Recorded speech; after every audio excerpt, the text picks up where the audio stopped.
মোৰ এন্ট্ৰেন্স পৰীক্ষা ক'ত হ'ব এই ভিডিঅ'ৰ জৰিয়তে জনাই যাব। কেণ্ডিডেট নিজৰ ইচ্ছামতে এক্সাম চেণ্টাৰ সিলেক্ট কৰি পৰীক্ষা দিব পাৰিব।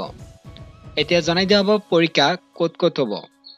এতিয়া মই ওপেন কৰিম অফিচিয়েল নোটিছ। ইয়াতে উল্লেখ কৰিছে জুলাই মাহৰ 14 তাৰিখত জিএনএম কোৰ্ছৰ এন্ট্ৰেন্স পৰীক্ষা হ'ব। ইয়াতে উল্লেখ কৰিছে গুৱাহাটীত হ'ব এন্ট্ৰেন্স পৰীক্ষা, ডিব্ৰুগড়, শিলচৰ, যোৰহাট, বৰপেটা, তেজপুৰ, ডিফু, লখিমপুৰ। তাৰ পিছত আৰু এটা এড কৰি দিছে এবাৰ কোকৰাঝাৰ। আগতে কোকৰাঝাৰ নাছিল, এবাৰ কোকৰাঝাৰত চেণ্টাৰ এড কৰিছে। যেতিয়া কেণ্ডিডেট অনলাইন ফৰ্ম ফিলআপ কৰিব, মে মাহৰ 10 তাৰিখৰ পৰা ফৰ্ম ফিলআপ আৰম্ভ হ'ব, তেতিয়া কেণ্ডিডেট নিজৰ ইচ্ছামতে এক্সাম চেণ্টাৰ সিলেক্ট কৰিব পাৰিব।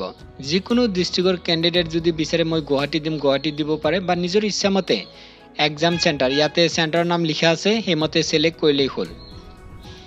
কিছুমান এনেকুৱা কেণ্ডিডেট আছে ঘৰ হ'ল বৰপেটা, বৰ্তমান গুৱাহাটীত আছে, সেই candidate Guwahati exam centre select কৰিব পাৰিব।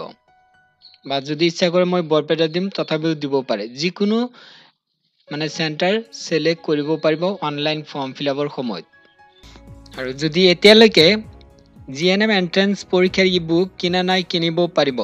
এই ভিডিঅ' ডেছক্ৰিপশ্যন বক্সত লিংক পাব, লিংকত ক্লিক কৰি 199 পেমেন্ট কৰিলেই ই-বুক কিনিব পাৰিব। ইয়াতে নাম লিখিব লাগিব, মোবাইল নম্বৰ, ইমেইল আইডি, তাৰপিছত পে অপশ্যনত ক্লিক কৰি ফোনপে, গুগল পে, পেটিএমৰ সৈতে পেমেন্ট কৰিলেই তাৰপিছত ডাউনলোড কৰিব পাৰিব। পেমেন্ট যেতিয়া সম্পূৰ্ণ হ'ব তাৰপিছত ডাউনলোড কৰিব পাৰিব। এই ই-বুকত সাধাৰণ বিজ্ঞানৰ তাত জেনেৰেল সায়েন্সৰ প্ৰশ্ন উত্তৰ আছে, ইংৰাজী বিষয়ৰ প্ৰশ্ন উত্তৰ আছে, গণিতৰ প্ৰশ্ন উত্তৰ আছে। জিএনএমৰ এন্ট্ৰেন্স পৰীক্ষাৰ সিলেবাছ অনুসৰি এই ই-বুক প্ৰস্তুত কৰা হৈছে। এই কিতাপৰ লিংক এই ভিডিঅ' ডেছক্ৰিপশ্যন বক্সত পাই যাব, লিংকত ক্লিক কৰি কিনিব পাৰিব।